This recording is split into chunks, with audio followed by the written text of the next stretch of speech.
Shalom saudara semuanya. Shalom. Saudara yang ada di rumah, kami menyapa saudara saat ini. Selamat bergabung dalam acara ibadah kita Praise and Worship Infinity. Mari kita sediakan waktu kita 2 jam untuk kita duduk diam di kaki Tuhan. Saudara yang ada di studio, mari siapkan hati kita lebih lagi. Untuk apa saya datang ke sini? Untuk jumpa dengan Tuhan. Tuhan menjadi jawaban buat setiap kita saat ini. Kita tundukkan kepala, kita berdoa. Bapa yang besar, kami mengasihi Engkau. Kami ada di sini, kami ada di rumah-rumah, karena kami mengasihi Engkau Tuhan. Kami menyatakan kami butuh Tuhan. Kami tidak mampu sendiri. Kekuatan kami terbatas Tuhan. Ini kami, hamba-hambamu, anak-anakmu. Kami bawa diri kami di hadapan-Mu. Seperti rusa yang merindukan sungai-Mu. Begitulah jiwa kami haus akan Engkau Tuhan. Engkau tidak terbatas oleh ruang dan waktu. Urapan-Mu nyata dimanapun kami berada. Saat inilah waktu-Mu turun Roh Kudus. Kami yang ada di studio, kami ada yang di rumah-rumah. Lawatan-Mu Kau nyatakan dengan dahsyat saat ini. Roh Allah membebaskan yang terbelenggu, yang sakit saat ini Kau menjamah menyembuhkan dalam nama Yesus. Yang sakit dikuatkan, yang susah dihiburkan. Tuhan menjadi jawaban buat setiap kami. Terima kasih banyak Tuhan. Terima kasih. Ampuni Tuhan segala dosa dan pelanggaran kami. Tutur kata, pikiran kami, perbuatan kami yang tidak berkenan di hadapan-Mu. Ampuni kami Tuhan, ampuni kami. Terima kasih Bapa. Kami undang Kau hadir. Ini acara ibadah-Mu. Mari Kau hadir Tuhan. Ini acara perayaan ucapan syukur kami kepada-Mu. Bahwa kalau kami ada sebagaimana kami ada, itu semua karena anugerah Tuhan. Terima kasih Tuhan Yesus, terima kasih. Terima kasih. Segala kuasa-kuasa kegelapan yang akan mengganggu jalan ibadah ini, yang akan mengganggu pikiran kami, di dalam nama Tuhan Yesus, aku perintahkan keluar dari tempat ini, dari setiap kehidupan kami. Darah Yesus membungkus tutup setiap kami. Terima kasih Tuhan. Terima kasih. Di dalam nama Tuhan Yesus kami berdoa. Sama-sama katakan amin. Beri kemuliaan yang meriah dan Allah kita. Haleluya. Mari kami sendiri saudara. Oh, kita punya Allah yang hebat. Amin. Kita punya Allah yang dahsyat. Amin. Tuhan Yesus sanggup melakukan segala perkara atas setiap kita. Haleluya.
kita mencari Tuhan dengan segenap hati.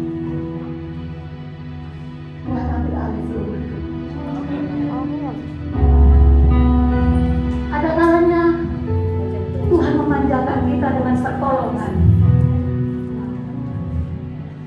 Yohanes 14 ayat 15 mengatakan, jikalau kamu mengasihi aku, kamu akan menuruti segala perintah. Ada saatnya Tuhan mau kita nurut sama Tuhan.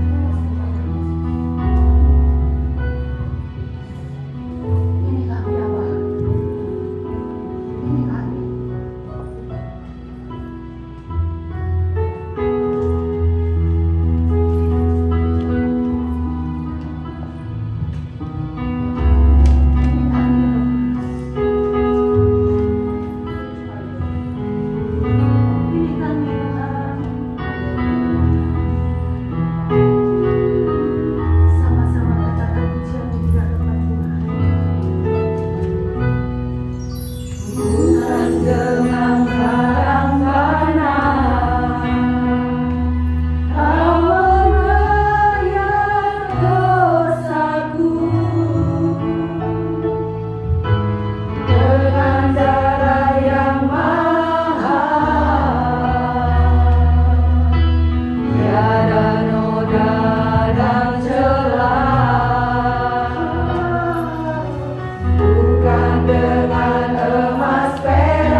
Engkau tidak semudah ketika kami bicara, tidak segampang ketika kami ngomong Tuhan.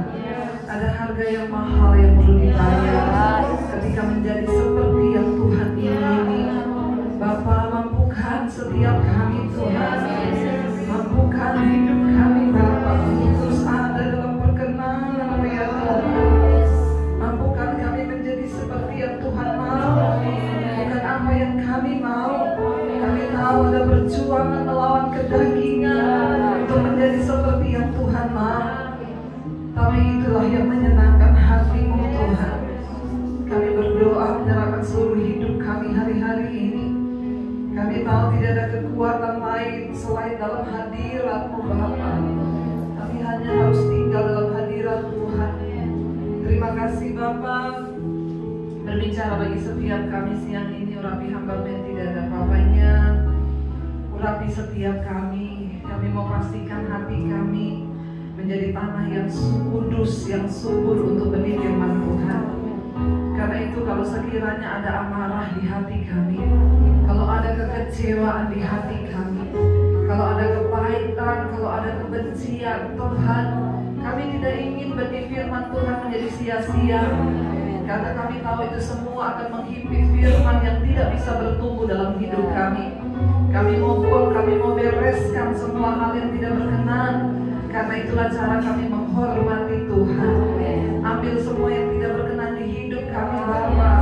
Mampukan kami Tuhan untuk bisa mengampuni, untuk bisa melepaskan pengampunan bagi setiap orang yang menyakiti kami. Terima kasih Tuhan. Terima kasih Bapa. Kami persilakan hanya Roh Kudus yang bekerja di tengah kami. Segala pujian, hormat, kemuliaan hanya bagi Engkau di dalam nama Yesus yang siap mendengar firman. Katakan bersama. Amin. Silakan duduk Bapak Ibu yang terkasih. Ibu semua ada Bapak ya? Oh ada Bapak. Iya, shalom, selamat siang. Bagaimana kabarnya? Luar biasa. Bersama Yesus. Saudara tetap pakai masker, saya nggak usah ya. Supaya saya tidak kekurangan oksigen. Nanti bisa mengap-ngap kalau kurang oksigennya. Nggak usah terlalu takut, kita harus menggantungkan iman kita pada Tuhan hari-hari ini. Ya, mati hidup kita di tangan Tuhan, bukan di tangan corona. Kalau belum waktunya, walaupun kena corona juga nggak mati. Tapi kalau sudah waktunya, nggak usah tunggu kena corona. Kepleset di kamar mandi juga mati. Pintar. Berarti udah bertobat ya. Iya saudara, ya saya ingin kita sama-sama baca firman Tuhan hari ini dari Tesalonika pasal yang kelima. Ya, Tesalonika pasal yang kelima ayat yang pertama mulai. Judul perikopnya di sana adalah berjaga-jaga. Ya, saya percaya kita semua harus berjaga-jaga hari-hari ini, ya karena kita ada di hari-hari yang terakhir. Ya, dan saudara mau atau tidak, saudara suka atau tidak, saudara puji atau tidak, kita sedang ada di masa-masa pemurnian iman. Ya, dan ketika kita sedang dimurnikan, biar kita mau keluar sebagai pemenang. Ya, ini sudah banyak yang aneh-aneh ya. Matahari di China sudah siap untuk diorbitkan. Matahari buatan China yang panasnya 10 kali lipatnya matahari. Mereka sudah mau bikin matahari sendiri supaya tidak ada malam. Mereka mau kerja terus, ya. Dan bukan cuma itu menggunakan kekuatan nuklir. Kita nggak bisa kebayang kalau itu meledak. Ya, namanya juga buatan manusia. Ya, dan ini sudah selesai. Ya, kita hanya harus berdoa saudara ya. Kita tidak tahu ya kalau dia terbitkan mataharinya itu apakah tidak semakin cepat itu es di kutub utara mencair. Ya, tetapi kita sudah ada di hari-hari yang memang firman harus digenapi. Ya, siapa yang bisa mengalahkan China? Ya, kalau saya bilang semuanya itu alam semesta ciptaan Tuhan, selebihnya made in China. Benar nggak saudara ya? Sampai matahari aja mau dipalsu loh, mau dikawin sama mereka. Ya, tapi ya kita hanya bisa berdoa, makanya kita berjaga-jaga. Ayat yang pertama kita baca sama-sama, 1 Tesalonika 5 ayat yang pertama. Tetapi tentang zaman dan masa, saudara-saudara, tidak perlu dituliskan kepadamu. Ayat 2. Karena kamu sendiri tahu benar-benar bahwa hari Tuhan datang seperti mencuri pada malam. Jadi sebenarnya orang Kristen itu udah gak perlu lagi ditulis, diingetin, karena memang dari sananya Yesus juga berkata bahwa kedatangannya dia itu seperti pencuri. Kita tahu kalau pencuri itu datang pasti tidak ada yang tahu. Gak ada pencuri mau datang ngomong-ngomong. Telepon dulu ya, Bu, nanti malam saya mau ke rumahmu, tolong siapin nasi gudeg, ayam bakar. Gak ada. Yang namanya pencuri dia tunggu saat orang lengah, ya, baru dia datang. Makanya Yesus sudah memberikan kepada kita sebuah peringatan, dia akan datang seperti pencuri. Makanya kita jangan terlena. Ya, ayat ini berkata sebenarnya tentang zaman dan masa, saudara-saudara, tidak perlu lagi dituliskan kepadamu. Kenapa? Karena kamu sendiri tahu benar bahwa ya dikatakan di sana hari Tuhan itu datang seperti pencuri pada malam. Ayat 3, apabila mereka mengatakan semuanya damai dan aman, maka tiba-tiba mereka ditimpa oleh kebinasaan. Seperti seorang perempuan yang hamil ditimpa oleh sakit bersalin, mereka pasti tidak akan luput. Jangan merasa aman hari-hari ini. Jangan merasa begini, oh sudah vaksin, jadi sudah aman. Puji Tuhan lah vaksin sudah ditemukan. Nggak bisa. Satu virus selesai akan datang virus baru lagi. Alkitab sudah tulis di masa yang terakhir itu akan datang masa yang sukar. Ya, bahkan Tuhan Yesus berkata, saudara, di akhir zaman nanti engkau akan mendengar berita-berita tentang perang, tentang penyakit sampar, tentang bencana, tentang gelombang laut yang akan naik tinggi, kata Yesus, dan akan ada banyak orang mati karena ketakutan. Jadi saudara lihat, strategi iblis di akhir zaman adalah menyebar roh termasuk virus ini. Saya bersyukur dari awal corona ini, saya bilang kepada keluarga, anak-anak, suami, kita jangan takut. Ya, jangan takut. Makanya saya begitu dulu PSBB dibuka Jakarta, pelayanan, orang nelfon, Bu, Ibu ada jadwal di kantor kami, Bu. Ini kami sudah mulai masuk kerja semua, Bu. Tapi nggak ada pendeta berani datang, Bu.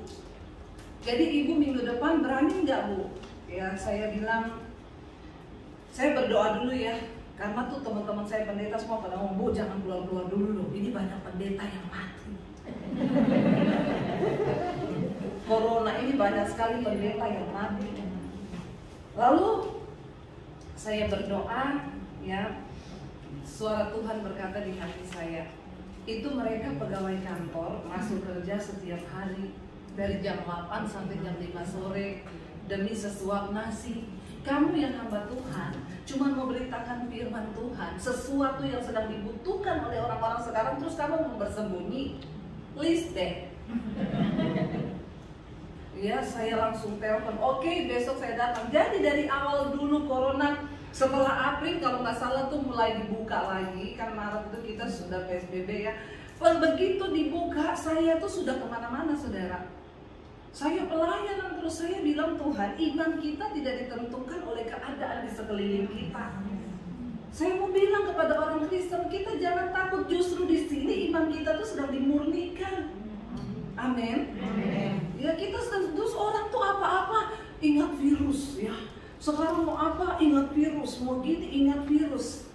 Yang saya pernah bahkan di khotbah saya dulu pertama kali itu waktu kita lihat di tayangan TV mayat-mayat bergelimpangan, orang di syuting mati-mati, wah otak saya tiap hari virus. Bener nggak? Tukang ojek datang kita semprot. Ya pokoknya apa saja saudara ya, pokoknya. Tapi setelah Tuhan bicara secara pribadi kepada saya, ya imanmu itulah yang menyelamatkan engkau. Bukan kita mau mencobai, ya itu kita di mana aja pikir virus, ini virus, itu virus, ya. Tuhan bilang, aku juga Allah yang tidak kelihatan, sama dengan virus yang tidak kelihatan. Tapi kenapa kamu lebih mengimani virus di sampingmu, bukan aku?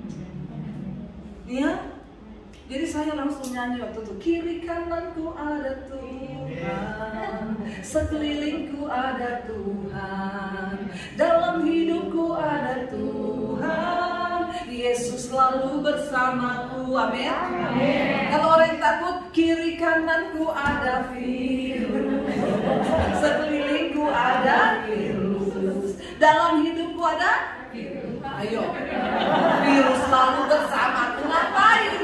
Tepuk tangan buat Tuhan kita, Tuhan yang selalu ada bersama kita. Jangan mau diintimidasi. Akhirnya saya berkata, Tuhan, saya percaya diri saya, memang saya ada Tuhan, dalam hidup saya ada Tuhan. Kalau belum waktunya mati, saya nggak bakalan mati. Biar kena corona juga, corona tidak bisa mengambil nyawa saya. Lalu orang bilang, lah Bu, orang yang mati karena corona berarti sudah waktunya. Bukan karena corona, sudah waktu Tuhan yang mati. Amin. Ya, memang tinggal caranya aja. Tapi mari kita berjaga-jaga hari-hari ini. Jangan terlalu takut berlebihan. Akhirnya benar kita satu keluarga kena corona. Anak saya, saudara, izin mau pergi ke sekolah waktu itu foto tahunan. Saya udah bilang, Dek, ini masih corona loh. Tapi kita semua sesuai protokol kesehatan, Mam. Ya sudah, pergi saja dalam nama Tuhan Yesus. Dia pulang satu mobil sama temennya. Ya namanya juga anak remaja, ya satu mobil gitu, malah mana ada mereka tuh jaga jarak. Ya benar, dia pulang berapa hari kemudian dia udah demam, ya batuk kering gitu, nggak bisa berhenti batuknya. Kakaknya bilang sama saya, Mam, itu Karen batuknya menakutkan loh. Ya jadi saya tanya dia, kamu itu panas, demam? Enggak, ini nggak rasa apa-apa. Terus badanmu apa? Enggak. Jadi kita tuh kan tiap malam syuting minta doa bareng satu studio kan. Dan studionya juga itu besar sekali, 3x2. Jadi kita ngumpul semua di situ, saudara. Ya begitu hari ketiga dia mulai rasa, Mam, aku kok tambah rasanya parah ya. Kayaknya mau demam apa-apa. Saya langsung bilang, kamu di kamar dulu, ya jangan kemana-mana, kamu isolasi mandiri. Lalu dia ngomong, Mam, saya nggak bisa cium, nggak bisa rasa apa-apa. Saya taruh minyak kayu putih di tisu, saudara. Saya suruh dia hirup, nggak cium apa-apa. Padahal kan kita kalau flu biasa aja itu sudah bisa tercium. Ya sudah, saya bilang, oh sudah ini corona. Ya, tapi saya bilang tidak ada yang boleh takut. Ya, saya bilang jangan ada yang takut seorang pun. Ya, kalau belum waktunya mati kita tidak bakalan mati. Ya, tapi kalau sudah waktunya, ya kita nggak tahu siapa dulu dari kita di antara dipanggil Tuhan. Tapi saya cuma mau bilang, saya bilang anak-anak saya, Alkitab berkata mati itu untung. Kalau kita hidup bagi Kristus. Amin. Mati itu untung, saudara. Amin. Siapa yang udah siap mati? Jangan amin-amin begitu ditanya nggak ada yang jawab. Yang udah siap mati yang tangan.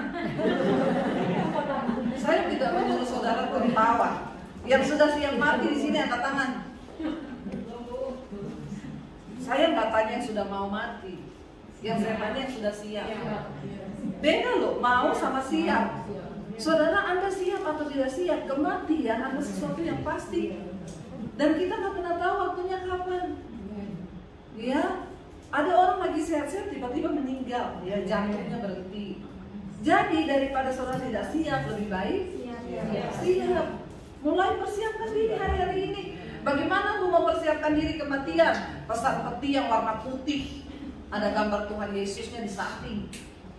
Pesan San Diego Hills. Sekarang kan banyak orang sudah booking satu keluarga. Pertanyaan saya, manusia batiniamu sudah siap belum? Mempersiapkan diri menuju kematian itu bukan soal baju putih, sepatu putih. Gak usah dipikirin yang kayak begitu. Yang kita pikirin sekarang ini, hati kita, hidup kita biasa aja. Ya, yang harus kita pikirin sekarang ini adalah hidup kita ini, hati kita, apakah kita ini ada kepahitan, ada amarah. Banyak orang Kristen tuh ngaku Kristen, tapi masih punya dendam. Gak usah angkat tangan. Di dalam hati saja. Kita harus beres di hadapan Tuhan, sesakit apapun. Ayo belajar lepaskan pengampunan. Orang yang paling bodoh di dunia ini orang yang menyimpan kepahitan. Hidup ini sudah pahit. Gak usah kau tambahin dengan kepahitan. Amin. Sudah hidup pahit, makan sayur pahit, minum kopi pahit, tambah pahit sudah hidup. Ya. Dibikin yang manis-manis saja ya. Banyak yang bertanya, Bu, bagaimana caranya menghilangkan kepahitan? Doakan saya. Saya tidak bisa berdoa buat kamu yang kepahitan. Nggak ada doa pelepasan kepahitan. Yang ada itu kamu sendiri yang harus melepaskan. Bagaimana caranya, Bu? Ya kamu berkatakan di hadapan Tuhan, Tuhan, siapa yang kamu sakit hati kepada orang itu? Kamu ingat, berkatakan Tuhan, saya memang kecewa sama dia, tapi aku ambil keputusan hari ini, aku mengampuni dia. Sebut namanya. Dalam nama Yesus, aku mendoakan engkau. Ya, bukan masuk neraka kau, jangan begitu doanya ya. Tuhan, aku berdoa buat dia, diberkatilah kehidupannya. Kenapa Tuhan Yesus menyuruh kita ini berdoa, saudara, supaya orang itu yang membenci kita itu diberkati? Karena kalau kita sudah berdoa meminta berkat buat dia, kita nggak mungkin bisa membenci orang di dalam waktu yang bersamaan kita mengasihi dia. Mendoakan orang yang kita benci itu salah satu penawar racun kepahitan di hidup kita. Ya benar, saya dulu pernah disakiti oleh seseorang, hamba Tuhan, saudara. Rasanya tidak mudah untuk saya mengampuni. Kenapa? Karena saya melihat dia itu hamba Tuhan. Ya tidak mungkinlah seorang hamba Tuhan itu akan bersikap sejahat itu. Dan saya pahit sekali. Lalu ya satu saat, wah itu saya, orang tuh kalau simpan kepahitan, nggak bisa mengampuni, nggak mampu melepaskan, itu hidup kita tuh nggak damai. Ya karena orang yang kepahitan itu sama dengan orang yang jatuh cinta, selalu ingat mukanya. Benar nggak saudara ya? Saudara kalau jatuh cinta sama orang, saudara ingat mukanya ya. Kalau saudara juga kepahitan sama orang, ingat sama mukanya. Ya apalagi kalau lagi ngulek sambel, bayangkan mukanya di situ, saudara ya. Lalu saya tidak sejahtera, tidak damai, nggak ada sukacita. Lalu Tuhan bicara di hati saya, kamu harus lepaskan pengampunan. Saya bilang nggak bisa Tuhan, begitu berat saya untuk mengampuni. Dia tuh hamba Tuhan, kenapa dia melakukan yang seperti ini? Ya kepada saya dan suami di dalam pelayanan, rasanya saya tidak bisa terima.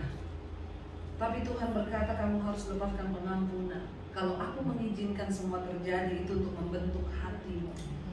Nggak bisa saudara. Saya nangis di situ, saya nangis berselalu, saya dapat penglihatan.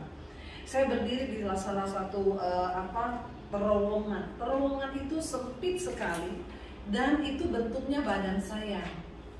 Bentuknya badan saya, bentuknya kepala saya, itu hanya ada kelebihan beberapa senti untuk saya bisa berjalan, nggak boleh bergerak. Kalau bergerak kejepit mati. Jadi saya benar-benar harus meluruskan badan saya. Suara itu berkata, kamu harus melewati jalan ini, di ujung sana ada kemuliaan. Berjalan dan jangan banyak bergerak, nggak usah lihat kanan kiri, pandang terus ke depan. Lalu ketika saya sedang berada dalam terowongan itu, ayat firman Tuhan muncul. Lebarlah jalan yang menuju kepada kebinasaan, dan banyak orang yang memilihnya, tetapi sempitlah jalan yang menuju pada kehidupan, dan hanya sedikit orang yang memilih melewati jalan itu. Saya selama ini bayangkan di Alkitab itu bilang itu jalan, ternyata itu modelnya terowongan sempit dan memang sesuai ukuran kita masing-masing. Di situ Tuhan bilang, aku tidak pernah membiarkan kamu dicobai melampaui batas kekuatanmu, sesuai ukuran. Lalu saya berjalan di situ, saudara. Akhirnya tidak ada pilihan. Saya dia mati, itu kan kayak dalam gua ya. Saya tidak berjalan mati, jadi lebih baik saya berjalan pelan-pelan. Saya itu bicara, saya sambil berjalan pelan, Roh Kudus ngomong, inilah penyangkalan diri. Sekalipun engkau nggak salah, engkau disakiti, engkau harus tetap belajar mengampuni. Menjadi seperti yang Tuhan ingini, bukan yang kita ingini. Lalu saya lepaskan pengampunan. Setelah itu saya nangis, saudara. Saya bilang, Tuhan saya mau, tapi saya tidak mampu. Saya butuh anugerah-Mu. Itu yang Alkitab berkata, apa yang tidak dapat engkau lakukan karena keterbatasanmu sebagai manusia, itu akan dilakukan oleh Allah dalam hidupmu. Tuhan cuma cari orang yang mau. Kenapa saya bisa lari kepada kepahitan ini ya? Padahal kan korbannya bukan ini. Banyak ya kepahitan. Tolong saudara jawab sama Tuhan. Ya, ini dibelokkan loh saya ini. Padahal kan mau khotbah tentang akhir zaman. Ya, tapi ayo saudara, apapun yang Tuhan sampaikan, yuk jangan mau. Orang yang punya kepahitan itu tidak akan masuk dalam kerajaan surga. Lepaskan saja. Tuhan itu mengizinkan kita ketemu dengan yang pahit-pahit itu supaya hidup kita ini indah. Ya, ada orang yang bilang, Bu, saya itu disakiti terus sama mertua saya, Bu. Saya itu gini. Saya bilang, ampuni. Sampai kapan, Bu? Saya sudah mengampuni, dia terus menyakiti. Sampai kamu tidak tersakiti lagi. itu berarti kamu sudah lulus. Oh gitu, iya. Jadi sekalipun dia menyakiti dan kamu tidak tersakiti, itu kamu sudah lulus. Amin. Enak jadi orang begitu. Saya ini sekarang nggak ada yang bisa membuat saya kepahitan lagi. Saya cuma tersenyum. Amin. Rugi saudara, ngapain hidup cuma sebentar mau pahit-pahit. Ya, yang manis-manis saja ya. Biar kita tambah manis. Amin. Begitu bilang tambah manis, aminnya kenceng. Tapi benar loh, orang itu kalau banyak kepahitan mukanya tua. Jangan mau saudara ya. Saya pernah cerita di salah satu khotbah saya, mungkin saudara pernah dengar, ada ibu-ibu yang saya diundang mendoakan. Bu Dewi bisa datang ke rumah saya, bisa kasih alamatnya aja. Saya datang, yang bukain pintu itu ya kakaknya, ibu-ibu juga. Saya ketok pintu, selamat siang, iya ini rumahnya ibu ini. Iya betul, ada apa? Saya bilang saya disuruh datang ke sini untuk mendoakan ibu itu. Oh iya itu kakak saya, masuk. Dan saya biasa aja keles. Ini orang, ya begitu saya duduk dia tanya, situ dari mana? Saya ini kan ada nama ya, atau ngomong ibu ke atau apa ke, situ dari mana situ? Saya bilang sini ya. Saya jawab aja, sini dari sana. Situ puas. Saya jawab, saya ini pendeta bu, ya saya disuruh kakak ibu ke sini karena dia Katolik saudara. Oh, berarti pendeta itu sama kayak Romo begitu? Ya iya kayak begitulah. Berarti situ punya kuasa. Waduh saya bingung ya saudara. Saya bilang kuasa apa ya maksudnya bu? Ya kan kalau orang dekat sama Tuhan tuh pendeta atau Romo berarti kan punya kuasa situ. Ya kuasa buat apa dulu? Ya situ berarti bisa baca saya. Dalam hati saya kalau ada tulisannya mas saya baca. Masalahnya nggak ada tulisan ya mau dibaca apa? Tapi saudara begitu dia ngomong itu langsung firman Tuhan berbicara di hati saya. Seperti hati mencerminkan wajah, demikianlah manusia itu sendiri. Hati mencerminkan wajah. Orang model kayak begini hatinya apa coba? Pahit kan? Karena orang yang banyak pahit itu yang keluar juga pasti pahit. Nggak mungkin Yesus bilang sumber yang manis mengeluarkan yang pahit itu nggak mungkin. Atau sumber pahit mengeluarkan manis itu nggak mungkin. Begitu dia tanya begitu saya langsung bilang gini, oh iya baca saya bisa nggak? Saya langsung ibu maksudnya saya membaca ibu gitu. Iya. Saya sedikit agak menjauh karena berdoa dan berjaga-jaga. Kita ketemu orang sakit jiwa loh ini. Orang marah, pahit itu sakit jiwa loh. Karena kan di dalam jiwa manusia itu ada pikiran, perasaan dan kehendak. Nah kalau orang kepahitan itu apanya yang sakit? Jiwa. Jadi jangan salah pikir sakit jiwa itu orang lari-lari di jalan buka baju, enggak. Ya, yang sakit jiwa, orang Kristen sakit jiwa banyak banget. Makanya saya kalau berdoa Tuhan sembuhkan jiwanya. Ya, ingat baik-baik manusia itu terdiri dari tubuh, jiwa dan roh. Kalau manusia mati tubuhnya kemana? Jadi tanah, jadi ulat dimakan tanah. Kalau manusia mati rohnya kemana? Kembali kepada Allah Bapa, Pengkhotbah pasal 12, roh kembali menjadi tanah. Ya, tubuh menjadi tanah dan roh kembali kepada Allah yang mengaruniakannya. Kenapa? Karena roh itu gambar Allah dalam diri manusia. Makanya Alkitab berkata Allah itu roh, kita ini serupa dan segambar dengan Allah. Roh itu yang dihembuskan ke dalam diri manusia. Roh itu baik, mau itu penjahat, mau itu pembunuh, rohnya baik. Makanya Alkitab berkata buah roh itu kasih, sukacita, damai sejahtera, kebaikan. Roh itu selalu mau yang baik. Jadi walaupun dia nggak kenal Yesus, rohnya itu baik. Kenapa? Karena itu gambar diri Allah. Pertanyaan saya, jiwa manusia kemana kalau mati?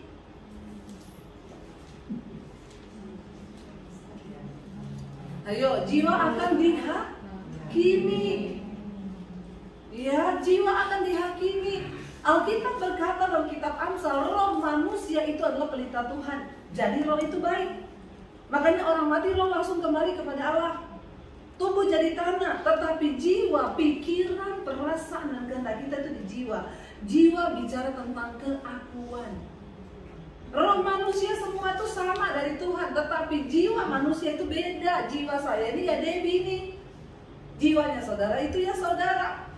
Makanya Yesus berkata, kamu jangan takut kepada manusia yang hanya berkuasa membunuh tubuh, tapi takutlah kepada Allah yang juga berkuasa membunuh jiwamu di dalam neraka. Jadi hati-hati sama jiwa. Di dalam 1 Petrus dikatakan kamu harus mencapai tujuan imanmu, yaitu keselamatan jiwamu. Makanya di Alkitab nggak ada dikatakan selamatkan orang. Enggak, orang itu terdiri dari tubuh, jiwa, roh. Tapi Alkitab bilang selamatkan jiwa. Jadi kita ini berhadapan dengan jiwa. Nah, di dalam jiwa, pikiran, perasaan, dan kehendak kita. Kalau orang punya kepahitan, dendam, berarti sakit jiwa. Saya nggak tahu berapa banyak yang lagi sakit jiwa sekarang. Saudara marah sama suami 3 hari, itu saudara sakit jiwa 3 hari. Bener, waktu marah sama anak, hati panas, itu lagi sakit jiwa. Cepat-cepat diobatin dalam nama Yesus, dalam nama Yesus. Ya bener, ibu itu, ya situ coba baca saya. Saya ambil jarak, saya bilang, Bu maaf ya kalau ibu suruh saya baca ibu. Kayaknya ibu banyak kepahitan di hati ya, ibu banyak disakiti. Saya cuma 2 aja, kalau dia marah, habis dilipas bunga dilempar ke kepala saya. Sakit jiwa ini. Tapi kalau Roh Kudus jamah, udah hancur ini. Bener, tiba-tiba dia tundukkan mukanya, nangis saudara. Iya kan? Makanya modelnya begitu.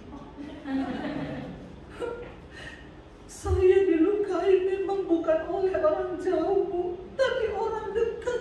Ya memang kita paling luka sama orang dekat. Saya nggak pernah kayak di orang kepahitan tuh saya tanya, ibu kepahitan sama siapa? Sama sopir angkot. Ya ada itu sopir angkot waktu itu merepet saya. Ya nggak mungkin orang kepahitan sama sopir angkot orang nggak kenal, bener nggak? Sejahat apapun orang di luar yang tidak kita kenal itu tidak akan bisa melukai kita. Yang melukai itu orang yang punya hubungan yang dekat, suami, istri, anak, orang tua, sahabat, ya. Lalu saya langsung rangkul dia, saudara. Wah, dia udah ini, yes, berhasil, Roh Kudus jalan. Saya rangkul dia, ibu, Tuhan mengasihi. Wah, makin jadi, saudara. Nangis ini loh yang Alkitab bilang, Tuhan bilang, ladang itu menguning. Orang cuma tunggu sentuhan saudara, datang dengan kasih saudara sentuh, dia pelong. Ya, nggak usah bahasa roh dulu. Ya, benar, saya tidak, sekarang ini kan orang Kristen tuh banyak alay lebay. Ya, kebanyakan ini tapi kurang mempraktekkan firman Tuhan. Lalu saya cuma rangkul dia, ibu, Tuhan mengasihimu. Saya cuma ngomong, Tuhan turunlah kasih-Mu. Dia nangis teriak, saudara. Jerit. Kadang orang untuk nangis aja sulit. Kalau nggak ketemu waktu yang tepat dan hanya ketika kita bawa dia pada Tuhan. Makanya saudara, menangis itu perlu. Saudara di sini siapa yang sudah 1 bulan ini nggak nangis? Kita perlu menangis loh. Kenapa? Karena menangis itu salah satu penyaluran emosi kita, jiwa. Waktu kita menangis, mengeluarkan air mata, itu mengeluarkan sejenis hormon yang mengeluarkan racun di dalam tubuh. Ya, jadi baik menangis itu. Orang tuh kalau sudah nggak menangis, mukanya tertekan pasti. Ya, bukan minta-minta nangis. Ya, kita nangis karena kebaikan Tuhan. Saya kalau nyembah nangis, perlu nangis. Ya, jangan tidak nangis, saudara. Yang tidak pernah menangis, saya doakan biar menangis. Karena itu menyehatkan jiwa kita, amin. Ya, lalu begitu saya rangkul dia, saya doakan dia, saudara. Akhirnya dia jadi pasien pertama saya malah. Kakaknya berturut-turut. Tapi memang Tuhan turut bekerja. Akhirnya selesai saya doakan dia, reda nangisnya, plong. Ya, habis itu dia bilang gini, terima kasih ibu. Ih, beda mukanya. Situ siapa? Situ. Udah gitu. Dia tanya, ibu namanya siapa? Saya jawab situ. Maka orangnya pindah ke saya. Ibu namanya siapa? Enggak, saya nggak jawab nama saya situ. Enggak, nama saya Debbie, Bu. Oh, Ibu Debbie mau minum apa? Ya, saya baru berani jawab, kopi boleh. Kalau dia nanyanya begini, minum apa? Jangan dijawab, saudara. Saudara minta kopi keluar pakai sianida. Ya, kenapa ada orang bikin kopi dikasih sianida? Karena hati terluka. Bahaya loh, orang kalau hati pahit itu menggerakkan seluruh tubuhnya, makanya omongannya ketus. Ya, lihat orang bahagia dia sedih, lihat orang sedih dia bahagia. Itu tanda-tanda orang yang jiwanya bermasalah. Ya, ada loh orang-orang yang begitu. Ya, kayak saya sama anak-anak waktu itu pergi makan. Ya, kita kan foto-foto ya saudara ya. Dulu menjadi foto model yang tidak terpenuhi. Jadi sekarang ada media sosial lah ya. Jadi foto saya sama anak-anak, saya bilang, Mam, di situ bagus foto lu nggak? Iya, ya fotoin. Ada orang lewat saudara. Gua tuh bingung ya sama orang di mana-mana foto. Astagfirullah, subhanallah. Dan dia sengaja kasih dengar ke kita loh. Ini kan orang bermasalah banget ya karakternya. Saya sebenarnya mau jawab, kasihan banget deh lo. Kita bisa berbahagia dengan hal-hal kecil, tapi lu lihat orang bahagia aja nggak seneng. Itu kan perkataanmu melukai orang. Anak saya sampai gini, ih itu ibu kok kayak gitu ya Mam? Saya bilang malah saya kasihan, nggak bahagia rumah tangganya. Iya, perhatikan loh saudara, kalau omonganmu itu bikin orang nggak bahagia, kalau omonganmu itu cenderung menyakiti, coba cek lagi hatimu. Sudah tidak jadi bawa firman ini. Ya, lo bener loh. Ayo kita jaga hidup kita, jaga hati kita ya. Begitu itu ibunya tuh langsung jadi baik saudara. Ya, ternyata ada yang terhimpit. Makanya saya mau bilang hari ini, ya jangan mau, coba beresin saudara. Ya saya selalu ingat, saya itu selalu, Tuhan hari ini ada nggak yang saya lagi jengkel ya sama orang ya? Kalau nggak ada sudah beres dalam nama Yesus. Harus, jangan engkau tidur membawa kepahitan. Tidur bawa kepahitan, mimpi buruk ketemu kuntilanak, dicekik mati, masuk mana coba? Neraka ya. Jadi beresin, hidup kita sebelum tidur beresin. Marahan sama suami boleh, 5 menit cukup, amin. Beneran. Ya jangan sampai 3 hari 3 malam marahan, nggak omongan, lagi sakit. Ingat-ingat saja. Ya, ingat-ingat. Yuk kita lanjut. Ayat yang keempat berkata, tetapi kamu saudara-saudara, kamu tidak hidup dalam kegelapan, sehingga hari itu tiba-tiba mendatangi kamu seperti pencuri. Ingat, kita nggak hidup dalam kegelapan, karena ada terang firman dalam hidup kita. Berjaga-jaga menjadi pelaku firman, beresin apa yang perlu diberesin. Jadi Tuhan mau datang kapan saja, it's okay. Saya tunggu Tuhan, datanglah segera Tuhan Yesus. Di sini siapa yang pengen Tuhan cepat datang? Yang lain mau ngapain? Pengen tinggal lama-lama di dunia? Ya kita semua kepingin dong Tuhan cepat datang, amin. Dan kita adalah orang-orang yang mempercepat kedatangan Tuhan itu. Ya, lalu ayat ini berkata, kita itu bukan orang-orang gelap sehingga hari itu tiba-tiba mendatangi kamu seperti pencuri. Ayat 5 bilang, karena kamu semua adalah apa? Anak-anak terang dan anak-anak siang. Kita bukanlah orang-orang malam atau orang-orang kegelapan. Pastikan hari ini kita hidup dalam terang firman Tuhan. Ya, bukan di dalam kegelapan. Amarah, kebencian, kepahitan, dendam. Saya ini hari-hari ini berkhotbah cuma nyampein yang ini aja. Karena kehidupan banyak orang Kristen itu masih benar-benar masih terpenjara, bermasalah dengan amarah, kepahitan, dengan jiwa. Padahal jiwa ini yang nanti akan diselamatkan. Pikiran, perasaan, kehendak. Ada ibu-ibu yang, saya udah gak bisa Bu mengampuni suami saya. Apapun yang saya buat tidak pernah dihargai. Lah ibu cari penghargaan. Makanya ibu terus tertekan, tak usah cari penghargaan. Kita lakukan segala sesuatu untuk Tuhan, bukan untuk manusia, amin.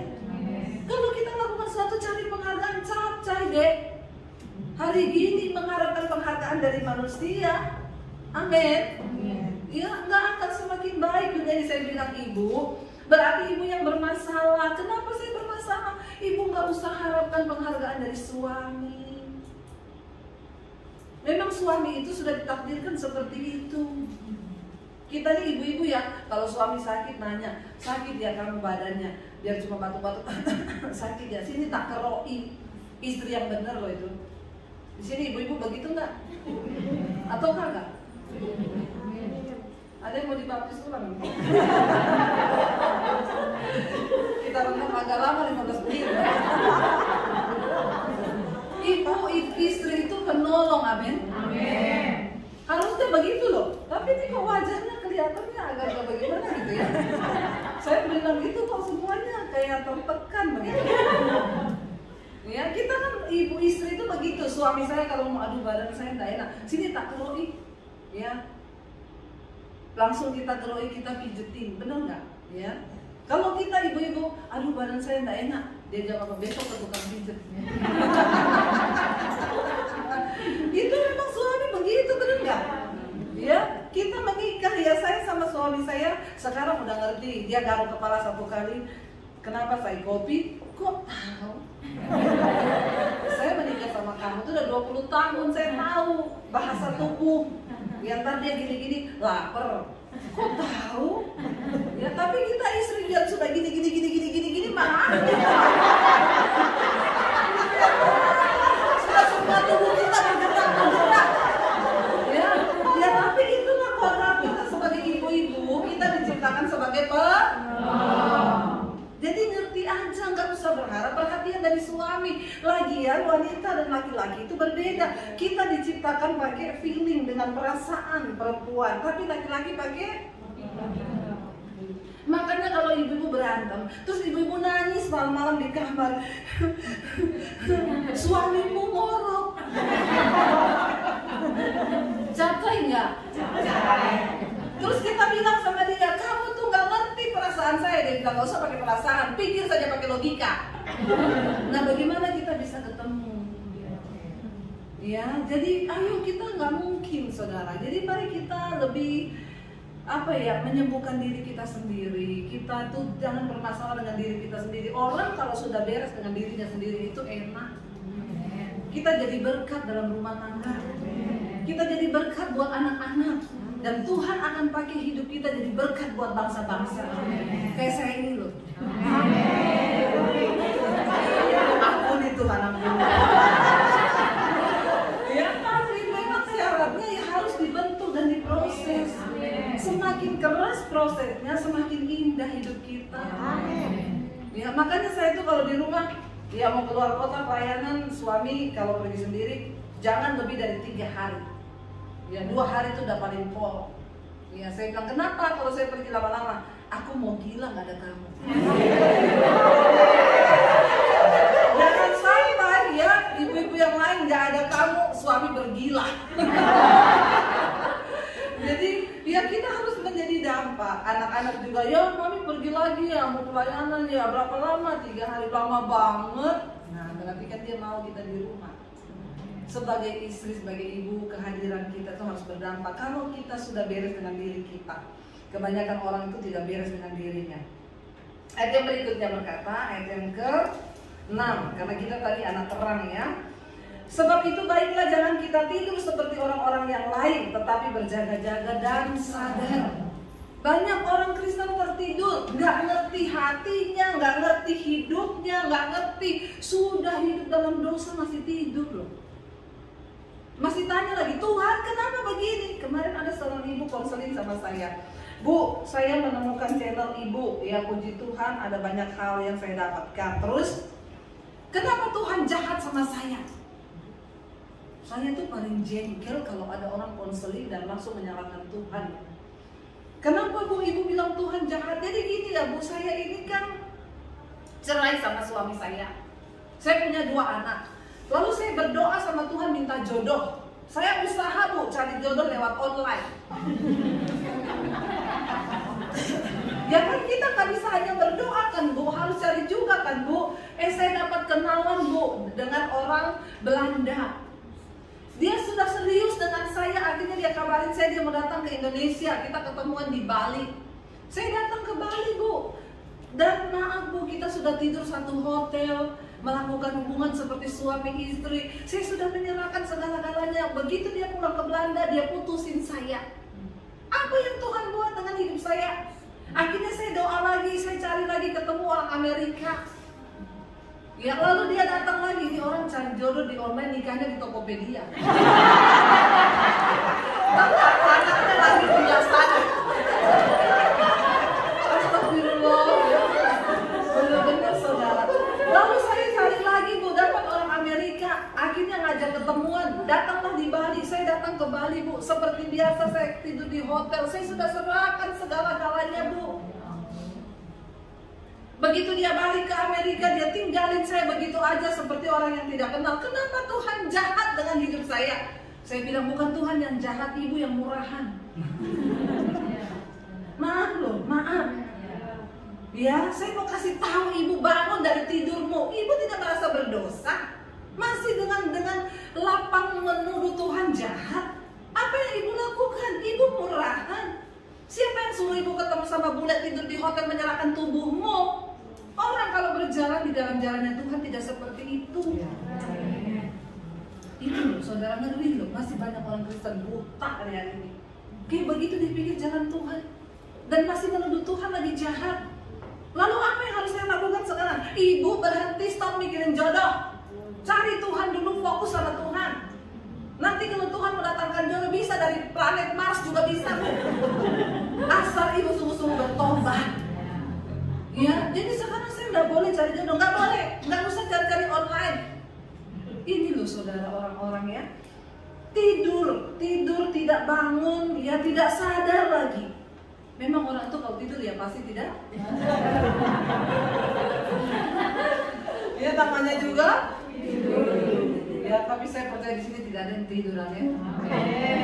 Ayat 7 berkata, sebab mereka yang tidur waktu malam, dan mereka yang mabuk waktu malam. Jangan mabuk dengan dunia ini saudara. Ya ingat, kita ini juga walaupun diberi harta tidak usah mabuk dengan harta. Ya sehingga ibu-ibu ya tiap hari kerjaannya arisan, pindah dari satu mall ke mall yang lain, ya saingan dengan barang-barang bermerek. Ya itu bikin kita nanti terjebak mabuk dengan dunia ini ya. Pokoknya jalani aja hidup ini, tidak usah mabuk dunia. Ayat yang ke-8 berkata, tetapi kita yang adalah orang-orang siang, baiklah kita sadar, di sana dikatakan apa? Berbaju sirakan iman dan kasih, dan berketopangkan pengharapan keselamatan. Ayat 9, karena Allah tidak menetapkan kita untuk ditimpa murka, tetapi untuk beroleh keselamatan oleh Yesus Kristus Tuhan kita. Ayat 10, yang sudah mati untuk kita, supaya entah kita berjaga-jaga, entah kita tidur, kita hidup bersama-sama dengan Dia.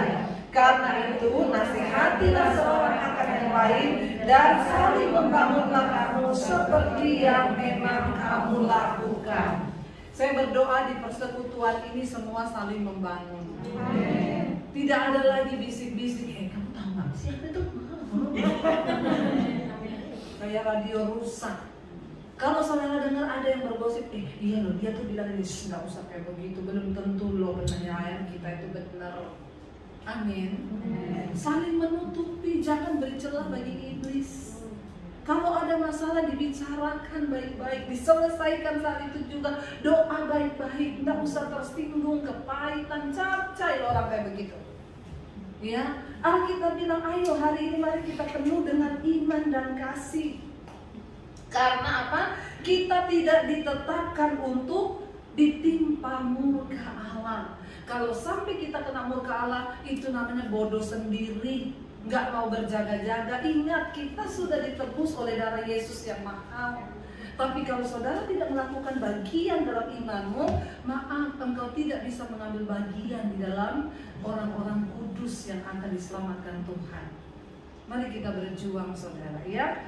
Mari kita berjuang sampai akhir Tuhan. Kami mau, kami beres dengan diri kami beres dengan jiwa kami. Tidak ada lagi hal-hal yang kepahitan, yang apa itu akan mengganggu hidup kami dan pertumbuhan iman kami. Kami mau sungguh-sungguh dengan Tuhan. Hari ini kita ada perjamuan? Ya, yuk kita siapkan hati kita. Kita nyanyi pujian yang tadi aja, Ku telah mati dan tinggalkan cara hidup kami yang lama. Ini apa?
Kuasa kebangkitan dan kematian Kristus dalam hidup kami. Saya berikan saudara waktu untuk evaluasi hidupmu. Kalau ada dosa, ada pelanggaran yang kita sengaja atau tidak, mari kita minta ampun di hadapan Tuhan.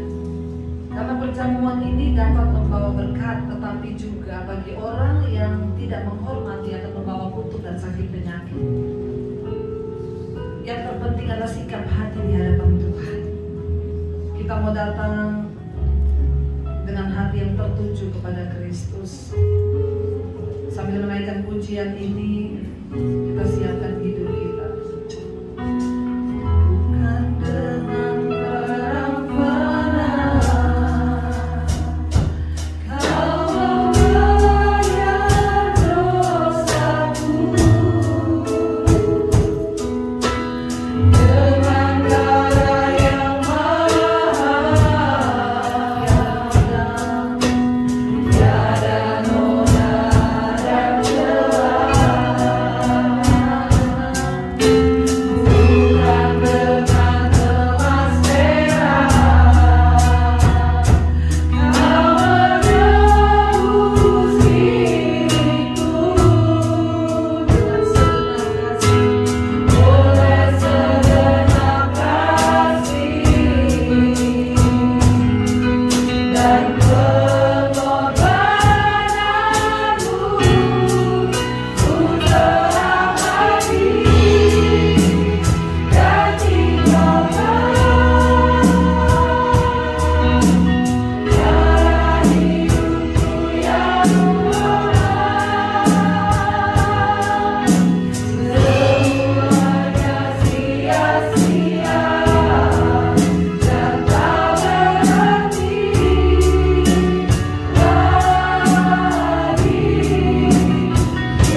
yang dipecah-pecahkan bagi kami. Daging yang tercabik, tubuh yang hancur oleh karena dosa dan pelanggaran kami.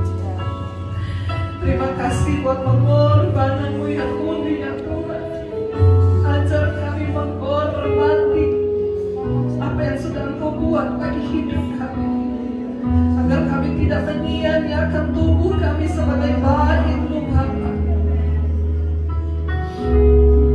Ampuni segala dosa pelanggaran kami Tuhan. Biar kami kudus dan berkenan sebelum menerima sakramen perjamuan kudus ini. Mari angkat roti tinggi di atas tangan kanan kita. Saudara, bukankah roti yang kita pecah-pecahkan adalah persekutuan dengan tubuh Kristus? Amin. Mari kita makan di dalam nama Yesus.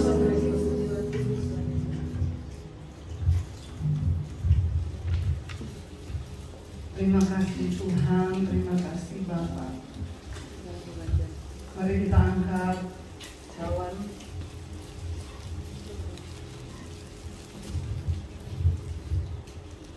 Terima kasih buat pengorbanan-Mu.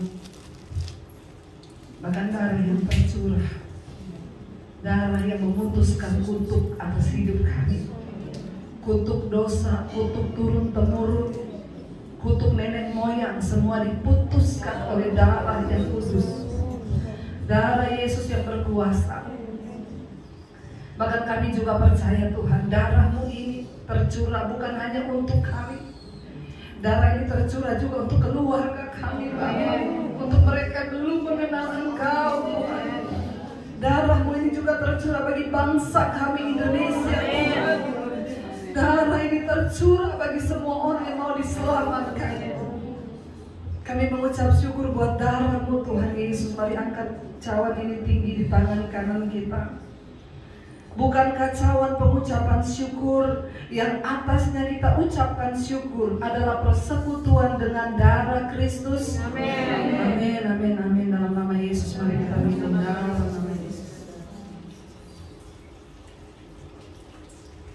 Terima kasih Bapa. Terima kasih Tuhan. Terima kasih Roh Kudus. Mari kita bersyukur kepada Tuhan, saudara. Terima kasih Yesus.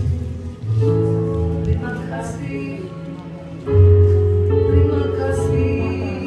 Kami bersyukur. Terima kasih.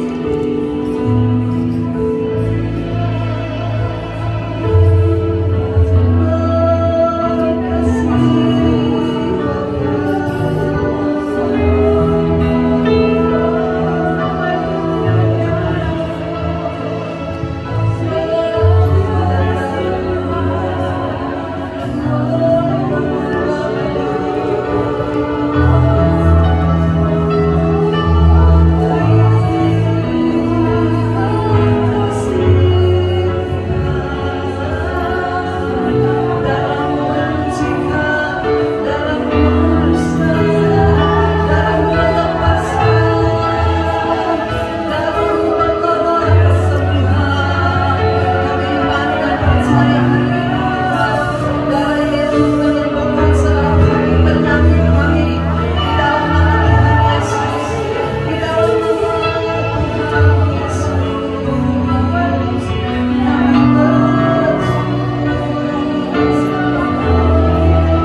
Kami semua pulih dengan diri kami sendiri, agar hidup kami dapat menjadi berkat bagi orang lain. Terima kasih Bapa. Kami datang mengucap syukur hanya di dalam nama Yesus yang percaya diberkati karena bersama.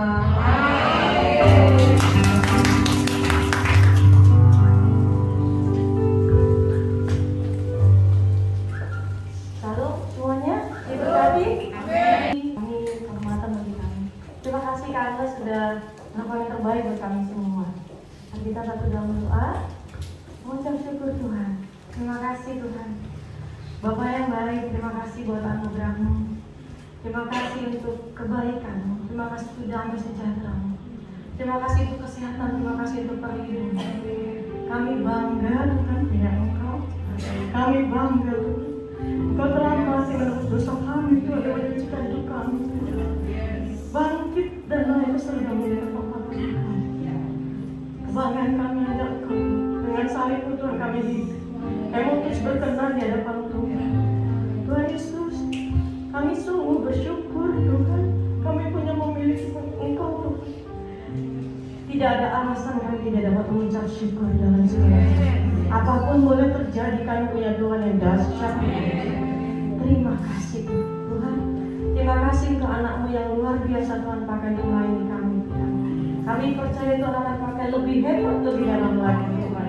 Kami percaya Tuhan Kau mengurapi dengan urapan-Mu yang baru setiap hari, dengan kekuatan, dengan damai sejahtera, dengan sukacita yang luar biasa Tuhan. Kau pakai Tuhan lebih luar biasa Tuhan. Berkati Tuhan Yesus keluarganya, suami, anak, dan keluarga besarnya. Kami percaya nama Tuhan dipermuliakan dalam hidup Tuhan.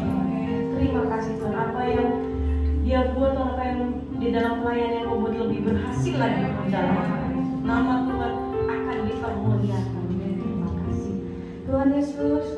Terima kasih Tuhan bagi hamba-Mu Tuhan, bagi Kak Agus Tuhan. Terima kasih anak-Mu yang dahsyat yang luar biasa dan Pak Arisan Tuhan. Mereka saling menopang, saling mengasihi Tuhan. Kami percaya Tuhan, apa yang ditabur, apa yang dilakukan Tuhan hanya bagi hormat dan kemuliaan Tuhan. Tuhan Engkau Allah yang tidak pernah berduka. Apa yang ditabur akan dituai dengan sorak-sorai Tuhan. Terima kasih Tuhan. Kalau hari ini Pak Arisan di ulang tahun Tuhan, kami percaya panjang umur ada di tangan kami, kehormatan ada di tangan kiri ya Tuhan. Kebajikan kemurahan melingkupi Pak Arisan ini Tuhan Yesus.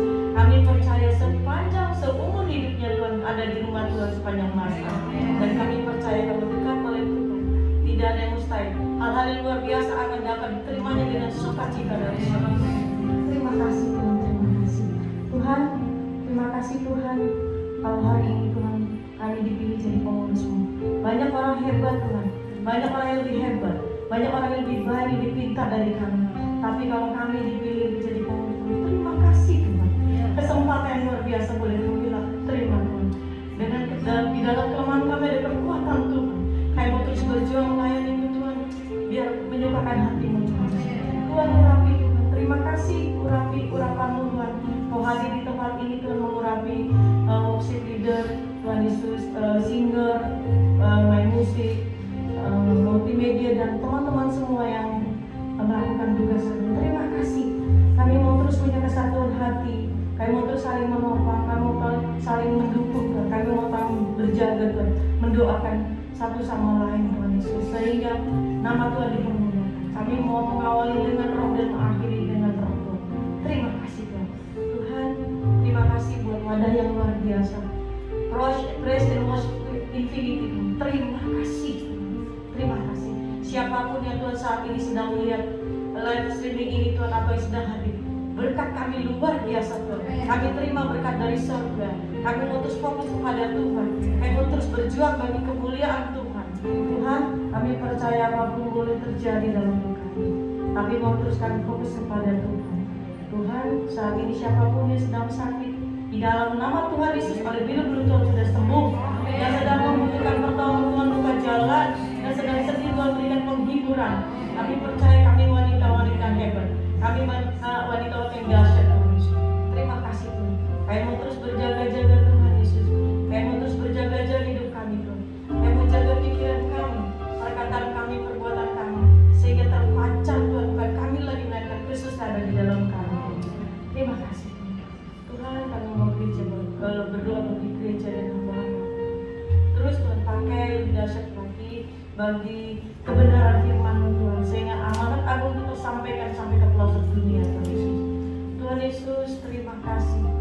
Kami teringat akan Indonesia. Oh ya Bapa di surga, Indonesia, turun atas Indonesia Tuhan shalom, turun atas Indonesia Tuhan kebaikan-kebaikan. Tuhan lindungi Indonesia, lindungi Tuhan, lindungi Indonesia Tuhan. Kami percaya Indonesia penuh dengan kemuliaan Tuhan. Kami percaya Indonesia dilindungi oleh Tuhan. Kami percaya Indonesia diberkati Tuhan. Tuhan, kami teringat saudara kami Tuhan di NTT dan Jawa Timur Tuhan. Oh ya Bapa, oh ya Bapa di surga, pertolongan yang sejati hanya daripada-Mu Tuhan. Tolong mereka tetap kuat Tuhan, tetap percaya bahwa pertolongan Tuhan tidak akan pernah terlambat. Yang sakit Tuhan, Kau sembuhkan dalam nama Yesus.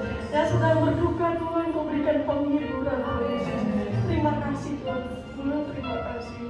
Tuhan, kami juga berdoa Tuhan bagi para kepala pemerintahan kami, Pak Jokowi, wakilnya, jajaran menteri, Polri dan TNI Tuhan Yesus, dan sampai dengan RT RW. Terima kasih Kau pilih mereka. Biarkan mereka punya hati yang baik, hati yang sungguh menyukakan hati-Mu Tuhan. Turun Tuhan hikmat dari surga, sehingga apa yang dia katakan, apa yang dia pikirkan akan menjadi keputusan mereka itu baik bagi kami semua Tuhan.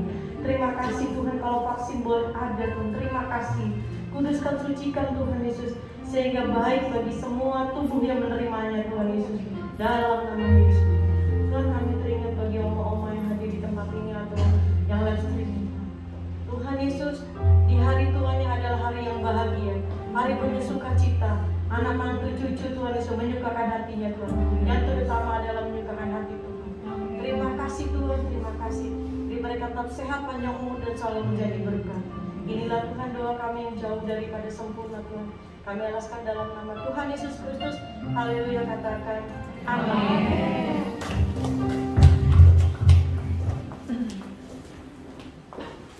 Puji Tuhan, terima kasih kepada Ibu Dewi, Tuhan memberkati. Baik saudara, mari kita akhiri ibadah kita. Kita bangkit berdiri. Seraya mengatakan, peganglah tanganku Roh Kudus. Ya, lewat pujian ini adalah doa kita kepada Tuhan bahwa kita perlu pimpinan Roh Kudus setiap hari. Haleluya, haleluya.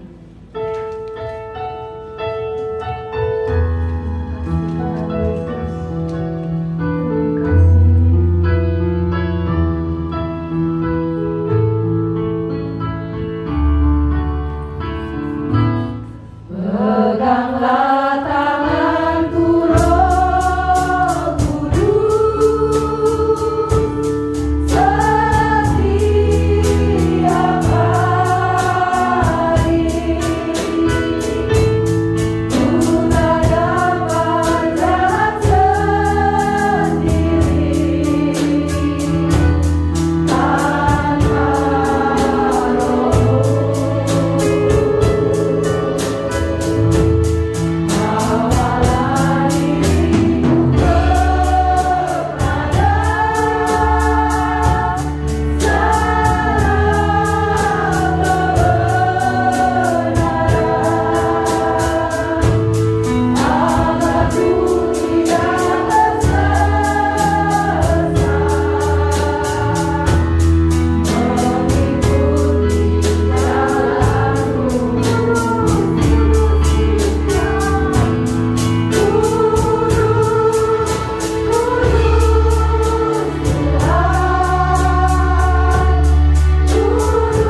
berkuasa atas hidup kami. Tidak ada satupun kuasa yang melampaui kuasa atas hidup kami. Karena itu kami tidak perlu takut, kami tidak perlu khawatir.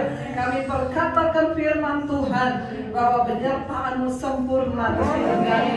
Hamba berdoa Tuhan, Kau memberkati persekutuan doa Infinity ini di dalam nama Yesus. Bahkan Kau memberkati tempat ini Bapa. Kami percaya Tuhan, di mana ada tabut Allah, di situ ada berkat Tuhan. Setiap kami di tempat ini mengalami pemulihan. Bahkan hidup kami akan menjadi agen kerajaan Allah yang akan memulihkan hidup orang lain. Terima kasih Bapa, kami membuka hati dan tangan kami untuk menerima berkat.